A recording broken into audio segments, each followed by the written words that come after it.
Hi friend, मैं विपिन आपके अपने यूट्यूब चैनल पर आपका स्वागत करता हूँ। दोस्तों, टोटल नंबर ऑफ टर्म से रिलेटेड मैं पहला वीडियो बना चुका था।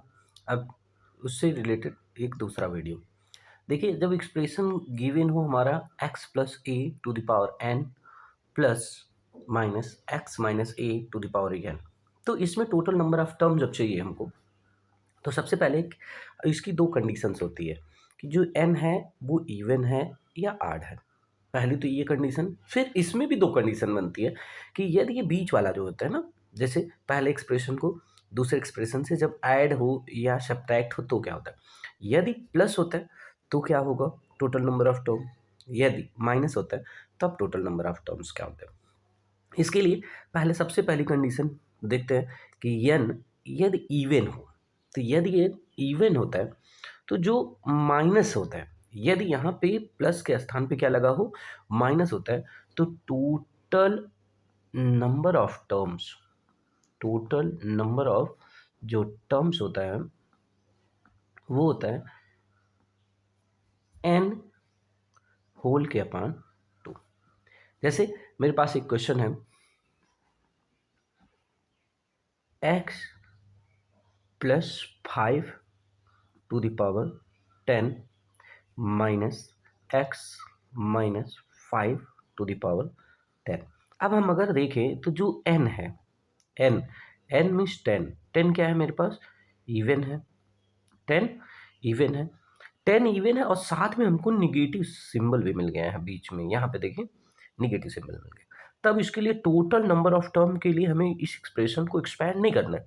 टोटल नंबर ऑफ जो टर्म्स होगा वो कितना होगा, n/2 से निकालेंगे तो n की वैल्यू कितनी है, 10 अपान में 2। That means total number of term केवल जो होगा वो कितना होगा, 5 होगा। इसी प्रकार और भी क्वेश्चन है, आप क्वेश्चन को सॉल्व करिएगा और देखिएगा कि बड़ी आसानी से छोटी सी ट्रिक्स में हमारा आंसर आ जाएगा। लेकिन कहता है कि यदि n इवन हो और पॉजिटिव हो तब टोटल नंबर ऑफ टर्म क्या होगा। यानी ये मतलब कहने का ये कि n की वैल्यू इवन होनी चाहिए और साथ में बीच में जो सिंबल है ना वो पॉजिटिव होना चाहिए। तो इस केस में टोटल नंबर ऑफ जो टर्म्स होता है, टोटल नंबर ऑफ टर्म्स जो होता है वो होता है n+2। n/2 तो हो गई और प्लस में इसमें 1 ऐड कर देते हैं। याद रखना n में 1 नहीं ऐड होता है, n/2 में +1 होगा। जैसे यही एक्सप्रेशन है, यही क्वेश्चन फिर से इसी को ले लेते हैं, x plus 5 to the power 10 plus x minus 5 to the power 10। अब इसमें यदि हमें टोटल नंबर ऑफ टर्म्स चाहिए, टोटल नंबर ऑफ टर्म्स, अगर टोटल नंबर ऑफ टर्म चाहिए तो इसमें भी हमारे पास क्या है, n की वैल्यू पहली बात तो 10 है और बीच वाला मेरे पास क्या मिल गया है, प्लस मिल गया। जैसे ही 10 और प्लस मिला तो इसका फार्मूला हमने क्या पढ़ा है टोटल नंबर ऑफ टर्म के लिए, n/2 + 1। तो n की वैल्यू मेरे पास इसमें क्या है, n की वैल्यू मेरे पास गिवन है 10/2 + 1, 2 से ये कैंसिल हो गया, कितनी बार 5 टाइम्स, तो 5 + 1 कितना, = 6। तो इस तरीके से यदि n इवन हो, निगेटिव होगा तो n/2 total number of terms होंगे। यदि n इवन हो और पॉजिटिव सिंबल मिलता है तो टोटल नंबर ऑफ टर्म मेरे पास कितना होता है, n/2 + 1। अब देखते हैं कि यदि n ऑड हो तो क्या होगा। तो देखिए n यदि ऑड होता है तो चाहे निगेटिव सिंबल हो चाहे पॉजिटिव सिंबल हो, बीच में जो मिडिल टर्म्स है वो क्या हो, चाहे पॉजिटिव के द्वारा सेपरेट हो रहा चाहे नेगेटिव के द्वारा।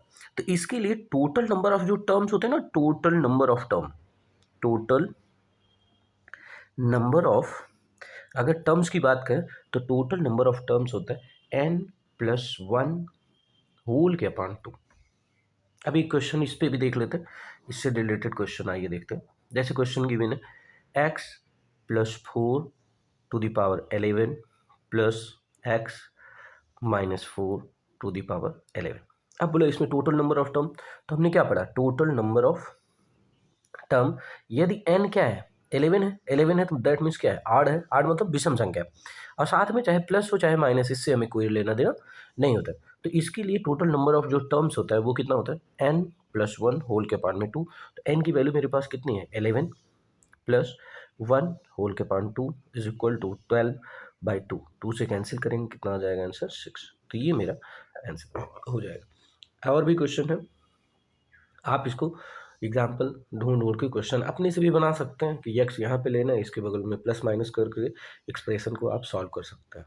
Thank you friends. यदि वीडियो अच्छा लगे तो इसे लाइक एंड सब्सक्राइब करें।